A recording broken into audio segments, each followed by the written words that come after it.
ஏசப்பா இந்த நாளை ஆசீர்வாதமாக தந்து இந்த மாலை வேளையில் நம்ம தியானிக்கிறதுக்கு ஒரு வசனம் ஆதியாகமும் 12வது அதிகாரம் 7வது வசனமும் 8வது வசனம் பாருங்கள்.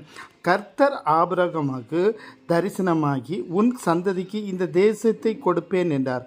அப்பொழுது அவர் தமக்கு தரிசனமாகி கர்த்தருக்கு அங்கே ஒரு பலிபீடத்தை கட்டினான்.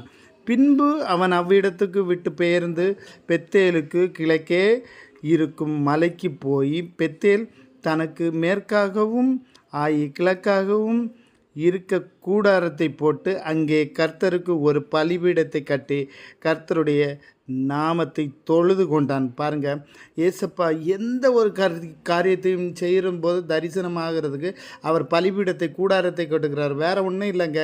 பலிபீடம் கூடாரம்னா ஜெபம் ஜெபம் ஜெபம். நம்ம வீட்டில் இந்த காரியத்தில் தரிசனமாகிறதுக்கு